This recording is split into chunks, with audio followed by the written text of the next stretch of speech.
മാറിക്കളാ. ആ ബൈജേട്ടാ, ഒരു 10 മിനിറ്റ് കഴിഞ്ഞിട്ട് ഞാൻ വിളിക്കാട്ടാ. ഞാൻ ഒരു മീറ്റിങ്ങിലാണല്ലോ. ഓക്കെ. ഷിജില എന്തല്ല കല്യാണത്തിന്റെ കാര്യം എന്തായി? അതിന്റെ ഓട്ടത്തിലാണ്. ഇവിടെ ഇനി 25 പറഞ്ഞത്. ഞാൻ 30 സെറ്റ് ആക്കിയിട്ടുണ്ട്. 5 എൻ്റെ കിടക്കട്ടെ. കല്യാണം തലേന്ന് പോയിട്ടെ സാധനം ഷോപ്പിൽ നിന്ന് എടുത്തോട്ടാ. എടാ ഒരുപാട് നന്ദിയുണ്ട്. ഈ പറഞ്ഞ ഞാൻ ഒരിക്കലും മറക്കും. ഇതോടെ നിന്റെ ബാധ്യത തീർന്നില്ലേ? എടാ എൻ്റെ പെങ്ങൾ എനിക്ക് ഒരു ബാധ്യതല്ലോ. കുറേശ്ശേ ഷീല ഇരിക്കേ. കല്യാണത്തിന്റെ കാര്യം എന്തായി? എടാ കല്യാണത്തിന്റെ ഗോൾഡിന്റെ കാര്യമൊക്കെ ഞാൻ സെറ്റാക്കി വെച്ചിട്ടുണ്ട്. ഇതിപ്പോൾ ബാക്കിയുള്ള കാര്യങ്ങൾ ഞാനിപ്പോൾ ഭയങ്കര ടെൻഷനിലാണ്. ടെൻഷൻ അടിക്കണ്ട. ഞാൻ 1.5 എന്നോട് പറഞ്ഞേ.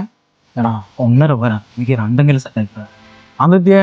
എടാ എനിക്ക് ആകെ ഒരു പെങ്ങളല്ലേ ഉള്ളൂ. വീട്ടിൽ കുറച്ചും കൂടെ പണി എന്തെങ്കിലും നടക്കുന്നു. പ്രശ്നമാക്കണ്ട. പൈസ അക്കൗണ്ടിലിടാം. ഓക്കേടാ.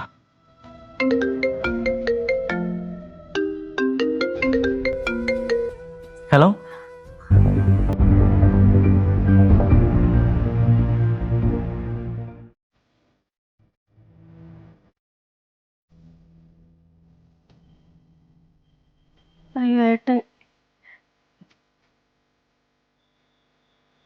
നീ എന്താടാ?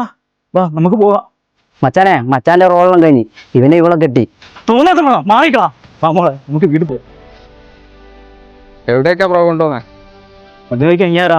എന്റെ കെട്ടിയോനാ. നീ എന്താ പറയുന്ന മോളെ? എനിക്ക് വേണ്ടി എനിക്ക് വേണ്ടി ഏട്ടൻ ഒന്നും ചെയ്തിട്ടില്ല. ഇത്രയും വർഷങ്ങളായിട്ട് ഏട്ടൻ എനിക്ക് വേണ്ടി എന്താ ചെയ്ത്? എന്റെ ആഗ്രഹങ്ങൾ എന്താന്ന് ഒരിക്കലെങ്കിലും ചോദിച്ചിട്ടുണ്ടോ? ഇനി ഏട്ടൻ എന്റെ കാര്യത്തിൽ ഇടപെടണ്ട. ഇനി ഞാൻ എന്റെ ഇഷ്ടത്തിന് ജീവിക്കട്ടെ. നീ തന്നെ ഇത് പറയണം.